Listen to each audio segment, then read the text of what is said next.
करने जा रहे हैं एक ऐसे शहर की जिसका दम घुट रहा है। जी हाँ, हम बात कर रहे हैं हमारी अपनी दिल्ली की। तो आइए सबसे पहले ये समझने की कोशिश करते हैं कि आखिर दिल्ली की हवा में गड़बड़ क्या है। ये प्रॉब्लम आखिर है कितनी बड़ी। कभी-कभी दिल्ली का एयर क्वालिटी इंडेक्स, जिसे हम AQI भी कहते हैं, 795 तक पहुंच जाता है।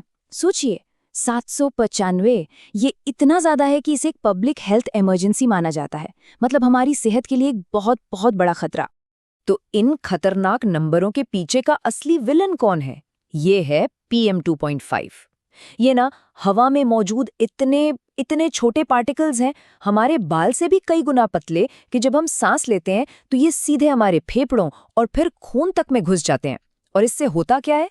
अस्थमा, दिल की बीमारियां और न जाने क्या। और पता है, सर्दियों में तो हालात और भी खराब हो जाती है। ऐसा क्यों?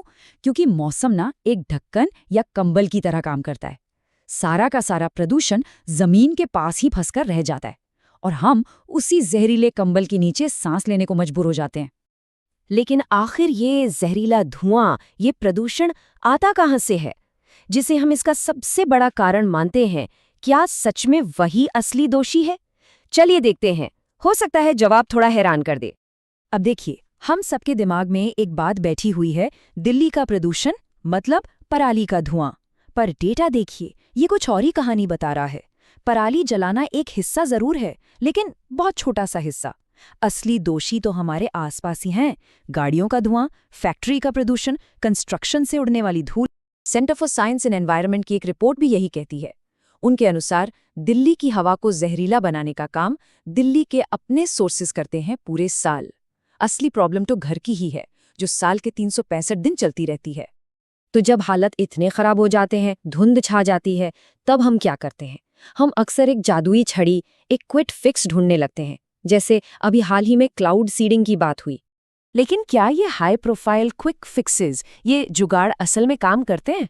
आइए इनकी तुलना करते हैं असली लॉन्ग टर्म समाधानों से। एक तरफ है महंगे टेम्पररी और अनप्रूवन तरीके, जैसे स्मोक टावर्स, और दूसरी तरफ है असल समाधान, जहां से प्रदूषण शुरू हो रहा है उसी सोर्स को कंट्रोल करना।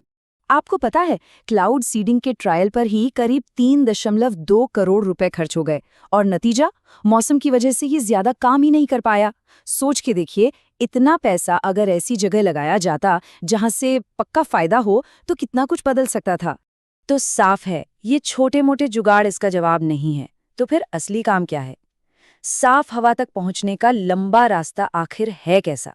इसके लिए ना हम दूसरे देशों से सीख सकते हैं। बीजिंग को देखिए, एक वक्त था जब वहां भी हालत बहुत खराब थे, लेकिन उन्होंने लगभग 10 साल तक लगातार बड़े पैमाने पर इन्वेस्ट किया, कठोर फैसले लिए, और नतीजा, आज वहां PM 2.5 का लेवल 2013 के मुकाबले आधा हो चुका है। तो ये मुमकिन है, पर मेहनत लगती है। एक्सपर्ट्स का यही कहना है कि दिल्ली की प्रॉब्लम ना गवर्नेंस की है, सिस्टम को ठीक करने की जरूरत है। मतलब नियम कानून तो हैं, पर उन्हें सख्ती से लागू कौन करेगा? अलग अलग सरकारी डिपार्टमेंट्स और राज्यों के बीच बेहतर तालमेल की जरूरत है, और इस काम के लिए लगातार फंडिंग चाहिए।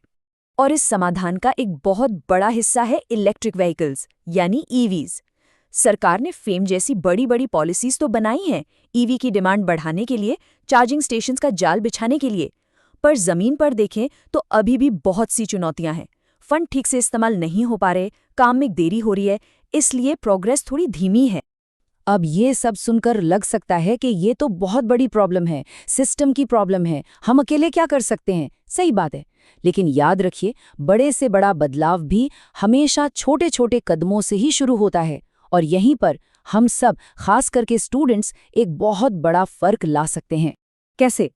देखिए, ये कुछ सिंपल से कदम हैं। अगर हो सके तो स्कूल साइकिल से जाइए, इससे गाड़ियों का धुआं कम होगा।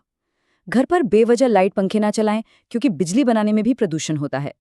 एक पेड़ लगाइए, यह हवा साफ करने में मदद करेगा। पटाखे कम से कम चलाएं। ये छोटे छोटे काम लगते हैं, पर जब लाखों लोग इन्हें एक साथ करेंगे ना, तो एक बहुत बड़ा बदलाव आएगा। तो आखिर में सवाल यही है, हम दिल्ली की आने वाली जनरेशन को कैसी हवा देकर जाना चाहते हैं?